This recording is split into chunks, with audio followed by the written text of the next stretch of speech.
Hello, হ্যাঁ hello, হ্যাঁ হ্যাঁ মা বলো বলো, শুনতে পাচ্ছি। না না তুমি চিন্তা করো না, ভালো আছি আমরা। তিনটে মেয়ে চলে গেলি, চিন্তা হয় না? এখন তো বয়স হয়েছে রাশি আমার। না না আমিও তোমাকে ফোনে অনেকবার ট্রাই করেছিলাম, কিন্তু কি বলতো এখানে এত নেটওয়ার্কের প্রবলেম। দেখো না আমি তোমায় ফোন মানে তোমার সাথে কথা বলবো বলে বাইরে এলাম।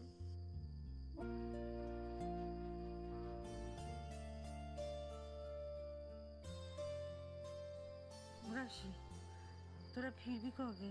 সবে তো এলাম, এক দুদিন যাক, কিভাবে কাজ এগোচ্ছে তার উপর ডিপেন্ড করে বলতে পারবো যে আমি কবে ফিরতে পারবো। আমি তোমায় ফোনে জানাতে থাকবো মা, তুমি এত চিন্তা করো না। রাশি, নিজের কষ্ট এভাবে লুকিয়ে আর কতদিন? এটাই সুযোগ, যেভাবেই হোক আমাকে কেউ দেখে ফেলার আগেই এটা দিদিমণিকে ফিরিয়ে দিয়ে আসতে হবে। ওদিককার খবর কি? বাচ্চাগুলোকে কে পড়াচ্ছে? ফুল তো এখানে আমার সাথে আছে তো, ছোট মা আছে না, ওই সব সামলে রাখছে। ওরা কিন্তু সারাক্ষণ তোর কথা জিজ্ঞেস করেই যাচ্ছে। রাশি কোথায় গেল?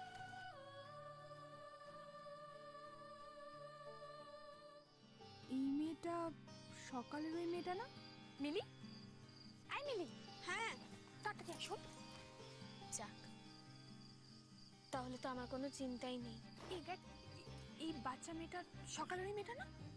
হ্যাঁ তো, কিন্তু ও এখানে কি করছে? তুমি কিন্তু নিজের শরীরের খেয়াল রেখো। রাশি, তোরা ঠিক মতো খাওয়া দাওয়া করছিস তো? আয় দেখি, চল আয় তো।